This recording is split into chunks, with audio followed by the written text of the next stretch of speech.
Hi everyone. Welcome to Everyday English Channel. If you're new here, I'm Dajim, and today I want to share something very useful. Something I think a lot of you might relate to. It's the story of how I learned English completely on my own. No teacher, no classes, no expensive courses. I didn't grow up in an English-speaking country. I didn't have native speakers around me, and I definitely didn't have a private tutor. But what I did have was a strong reason to learn, and a whole lot of curiosity. In this video, I'll walk you through the exact steps and habits I used to learn English from zero to confident. These are the real strategies that worked for me, and they might just work for you too. If you've ever felt like English is too hard, or that you can't do it without formal help, this video is for you. Let's dive in. Part 1. I turned everyday life into a classroom. The first thing I did was change how I looked at the world around me. I stopped waiting for a teacher and turned my environment into my classroom. When I watched movies or TV shows, I didn't just watch them for fun. I watched them with English subtitles, and I paused every time I didn't understand a phrase. Shows like Friends, The Office, and Stranger Things became my daily English lessons. I'd rewatch scenes again and again until I understood the jokes or the emotions behind the words. Another thing I did, I changed the language on all my devices, my phone, my computer, even my video games. That forced me to learn real, everyday English like settings, notifications, update, scroll down. Even grocery shopping became a language lesson. I'd read food labels, look up words, and compare them with my native language. That's how I learned words like sodium, preservatives, ingredients, just from a cereal box. Learning was everywhere, not just in a classroom, and that mindset helped me grow faster than I expected. Part 2. I spoke to myself, yes, out loud. This might sound silly, but one of the most powerful habits I built was talking to myself in English. No teacher, no partner, just me practicing out loud. Whenever I was alone, walking home, doing laundry, brushing my teeth, I would describe what I was doing. I'm pouring water. Now I'm brushing my hair. This shirt is still wet. These small phrases became my training ground for speaking. I also started narrating my thoughts. If I felt tired, I'd say, I feel exhausted today. If I felt excited, I can't wait for tomorrow. I even practiced imaginary conversations. Hi, I'd like a cheeseburger, please. Excuse me, where's the nearest bus stop? One time, I recorded myself talking about my day. When I listened back, I noticed my pronunciation mistakes, so I fixed them. No teacher needed, just my own ears, and the courage to sound a little weird for a while. Part 3. I read what I loved, not what I was told to read. Another game changer? I read things I actually cared about, not boring textbooks or grammar rules. I started with comic books, especially Marvel and DC. The images helped me guess the meaning of words. I picked up fun expressions like, no way, you've got to be kidding me.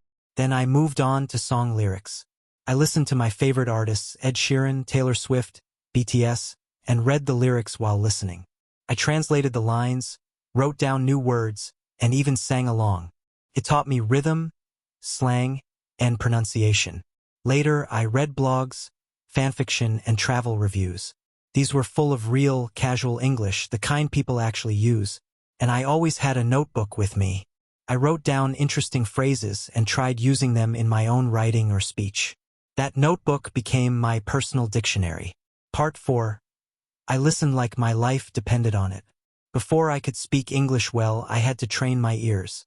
Listening helped me understand how native speakers actually talk. It also gave me the rhythm of the language.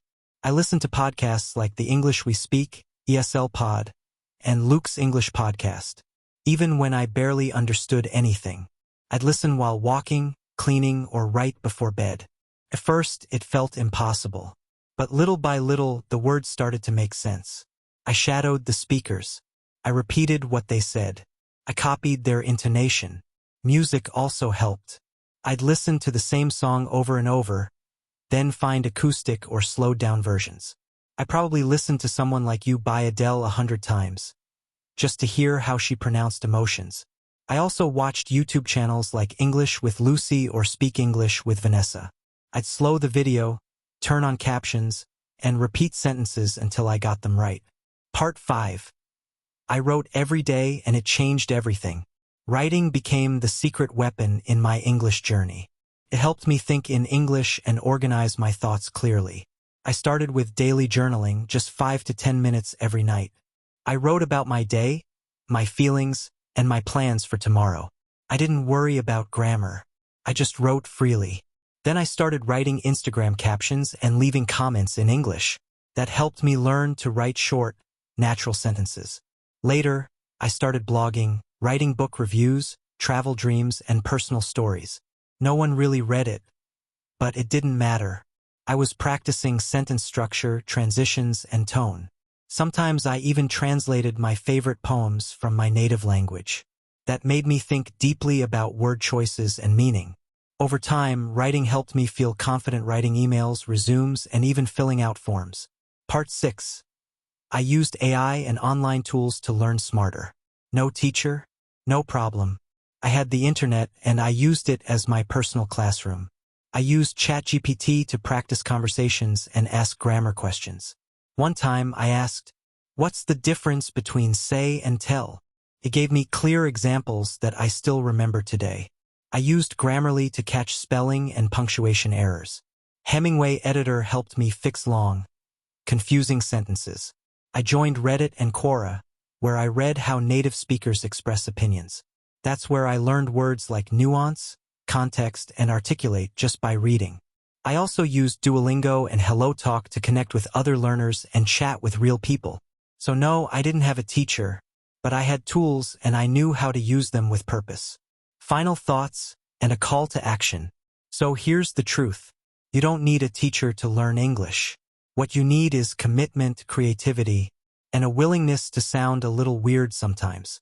I did it. You can do it too. Let's recap. White heavy checkmark, turn your everyday life into a classroom. White heavy checkmark, talk to yourself out loud. White heavy checkmark, read what you love. White heavy checkmark, listen like your brain depends on it. White heavy checkmark, write something every day. White heavy checkmark, use smart tools to support your growth. If this video helped you, let me know in the comments. What's your favorite way to practice English alone? Do you journal? Do you shadow podcasts? I'd love to hear.